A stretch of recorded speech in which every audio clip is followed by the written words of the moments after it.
అందరికీ నమస్కారం.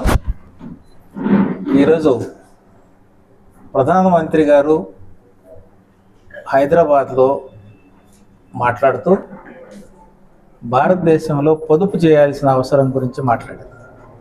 దానిలో భాగంగా బంగారం కొనుగోళ్లు తగ్గించండి, అలాగే డీజిల్ వాడకం తగ్గించండి, గ్యాస్ వాడకం తగ్గించండి. దానివల్ల ఏమవుతుందంటే పొదుపు అవుతుంది. డీజిల్ బంగారం మనం వాడుతున్నాం అంటే అది మనం ఇంపోర్ట్ దిగుమతి చేసుకున్నందు వల్ల మన ఫారిన్ కరెన్సీ నిల్వలు తగ్గిపోతుంది. అంతకుముందు ఎట్లా ఉండేది అని అంటే ఫారిన్ కరెన్సీ నిల్వ ఉంటూనే మనం ఎగుమతులు చేసేవాళ్ళం, దిగుమతి చేసేవాళ్ళం, ఎగుమతి చేసే దానిలో మనకి యుఏఈ ఎక్కువ చేసేవాళ్ళం, గల్ఫ్ కంట్రీలో, అమెరికాలో చేసేవాళ్ళం, తర్వాత యూరోప్లో చేసేవాళ్ళం.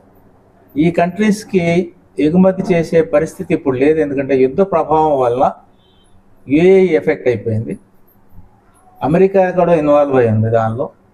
తర్వాత యూరోప్ కంట్రీస్కి వెళ్ళడానికి హార్మోజ్ జలసంధి వలన ప్రాబ్లం వస్తుంది. దానివల్ల మన ఎగుమతులు తగ్గిపోయినాయి. మన ఎగుమతులు ఎప్పుడైతే తగ్గిపోయిందో ఫారిన్ కరెన్సీ ఇన్ఫ్లో తగ్గిపోయింది, కానీ అవుట్ఫ్లో అయితే పోతుంది. దీనివల్ల మనం క్రూడ్ ఆయిల్ కొనాల్సిందే, బంగారం కొంటున్నాం.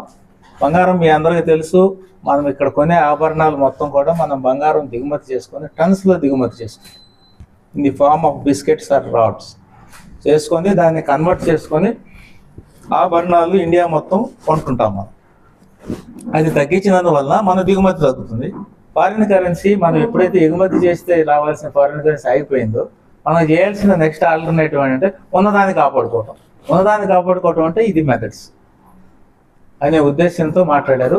కానీ దేశంలో చాలా చోట్ల దాన్ని కొంచెం ఆందోళనగా భావిస్తున్నారు. భారతదేశ ఆర్థిక పరిస్థితి ఇట్లా ఉంది అని. అలాగే చాలామంది ఆర్థిక శాస్త్రవేత్తలు కొంతమంది అర్థం చేసుకున్నారు, కొంతమంది పొలిటికల్ లీడర్స్ అయితే దీన్ని ఒక జాగ్రత్త తీసుకోవాల్సిన సూచనగా కాకుండా ఒక భయాందోళన కలిగించే విషయంగా ఉందని చెప్పి భావిస్తున్నారు. కానీ కాదు, ఇది భయాందోళన పడాల్సిన విషయం కానీ కంగారు పడాల్సిన విషయం కాదు.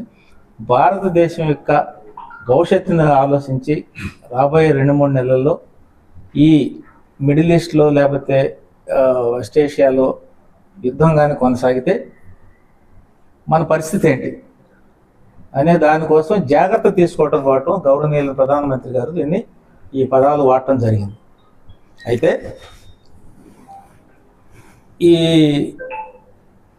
ఇప్పుడున్న పరిస్థితుల్లో మనం గత 2 నెలలుగా ఎందుకని మనం ఇది తీసుకోలేకపోయాం అని అంటే యుద్ధం ఆగిపోతుంది, మనం గవర్నమెంటే దీన్ని తీసేసుకుంటుంది ఆ నష్టాన్ని అని చెప్పి భావించారు. మీకు తెలిసే ఉంటుంది, పెట్రోల్ 1 లీటర్కి 18 రూపాయలు లాస్ వస్తుంది కంపెనీస్, 1 లీటర్కి. దేశంలో ఈ విధంగా చూస్తుంటే వేల కోట్ల రూపాయలు లాస్లో ఉంది. కానీ మొత్తం గవర్నమెంట్ భరిస్తుంది, ఎందుకంటే ప్రజల మీద భారం మోపకూడదని చెప్పి ఇప్పటిదాకా అనుకున్నారు. కానీ ఎంతకాలం ఇట్లా నడిపిస్తారు? ఎంతో కాలం నడిపించడానికి కష్టం. కాబట్టి యుద్ధ పరిస్థితులు, యుద్ధ వాతావరణం ఇంకా మళ్ళీ పెరిగిపోతా ఉంది. నిన్న కూడా చూశారు, మేజర్ ఆయిల్ రిఫైనరీ మీద బాంబింగ్ జరిగింది యూఏలో. దట్ ఈస్ ద బిగ్గెస్ట్ ఈ 2 నెలల వార్లో. కాబట్టి ఇది ఆగకపోతే మన పరిస్థితి, మనం భారతదేశ ఆర్థిక వ్యవస్థను మనం గట్టిగా పెట్టుకొని ప్రజలు ఇబ్బంది పడకుండా ఉండాలి అనే ఉద్దేశంతో ప్రధానమంత్రి గారు చేస్తున్న ఇది ఒక సూచన మాత్రమే. అయితే అంత మాత్రం చేత మనం భయపడాల్సిన విషయం కాదు, కానీ జాగ్రత్తలు అయితే తీసుకోవాలి. జాగ్రత్తలకు తీసుకోకపోతే ఏమవుతుంది అని అంటే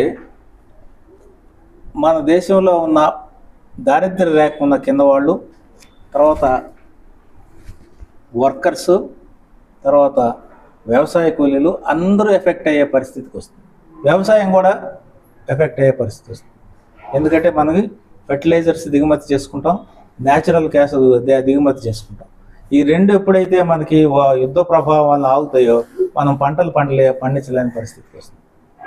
కాబట్టి అందరూ ప్రజలందరూ కూడా దీన్ని అర్థం చేసుకొని ప్రతి వాళ్ళు ఎవరి స్థాయిలో వాళ్ళు, చిన్న దగ్గర నుంచి పెద్ద దాకా ఎవరి స్థాయిలో వాళ్ళు పొదుపును పాటించడం అనేది చాలా అవసరం. ఎట్లాంటి పొదుపు పాటిస్తామంటే, కార్లు వాడేవాళ్ళు ఇప్పుడు కాన్వాయిల్గా వాడేవాళ్ళు, లేకపోతే పెట్రోల్ కార్లు వాడేవాళ్ళు పబ్లిక్ ట్రాన్స్పోర్ట్ను వాడుకుంటే దాన్ని కొంత తగ్గిస్తున్నట్టు. అలాగే గ్యాస్ వాడేవాళ్ళు పొదుపుగా వాడటం, విపరీతంగా వాడేసి రోజు నెలకు 2-3 సిలిండర్లు వాడేవాళ్ళు దాన్ని తగ్గించాలి. ఎందుకంటే గ్యాస్ కూడా దిగుమతి క్రూడ్ నుంచి వస్తుంది, గ్యాస్ కూడా దిగుమతి చేసుకో. అలాగే మన పంటలకు కావాల్సిన ఫర్టిలైజర్ ఇవన్నీ కావాలి కాబట్టి దేని వరకైతే మనం ఖర్చు పెట్టాలో అంతవరకే ఖర్చు పెట్టాలి. అలాగే బంగారం కానీ మనం కొనటం ఆపేస్తే దిగుమతి ఆగుతుంది. దిగుమతి ఆగితే మనకి ఫారిన్ కరెన్సీ పొదుపు తగ్గుతుంది. సో ఈ విధంగా మీరు చూసే ఉంటారు, ప్రధానమంత్రి గారు ఇది సూచన చేసిన మరో 2 రోజుల్లోనే ఆయన కాన్వాయ్లో సేవింగ్స్ పెట్టుకున్నారు, కట్ చేశారు. 50% ఆఫ్ ది కాన్వాయ్ సెక్యూరిటీని తగ్గించుకున్నారు. ఆయన్ని ఫాలో అవుతూ హానరబుల్ సీఎం గారు చంద్రబాబు నాయుడు గారు కూడా తగ్గించారు. అలాగే డిప్యూటీ సీఎం గారు కూడా తగ్గించారు. అంటే వాళ్ళే మార్గదర్శకంగా మేము ఇది చేస్తున్నాం కాబట్టి మీరు అందరూ జాగ్రత్తగా చేయండి, పొదుపు పాటించండి, భారతదేశ ఆర్థిక వ్యవస్థను కాపాడుకుందాం.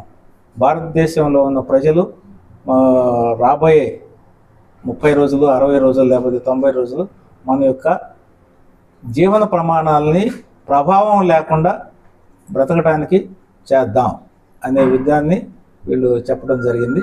కాబట్టి మీ అందరికీ ద్వారా పత్రికల ద్వారా లేకపోతే ఎలక్ట్రానిక్ మీడియా ద్వారా ప్రజలందరికీ తెలియజేయటం ఏంటంటే, అందరిని కూడా పొదుపు చేయటం అలవాటు చేసుకోండి. అలవాటు చేసుకుంటే మన భవిష్యత్తు, మన దేశ భవిష్యత్తు, మన పౌరుల భవిష్యత్తు బాగుంటుంది. యుద్ధం ఆగిన మరుక్షణం నుంచి మళ్ళీ కొంతవరకు పరిస్థితుల్లో నార్మల్సీకి వస్తుంది. అదే యుద్ధం కానీ కంటిన్యూ అయ్యే పని అయితే మనందరూ కూడా ఈ చేసిన ప్రతి పని కూడా ప్రయోజనంగా కనపడుతూ ఉంటుంది. సో అందరికీ మనం మీ ద్వారా తెలియజేయడం అంటే, ప్రజలందరూ కూడా దీన్ని పొదుపును పాటించడం, దేశ భవిష్యత్తుని కాపాడుకుందాం అని చెప్పి ఒక నినాదం లాగా పాటిద్దాం. Thank you.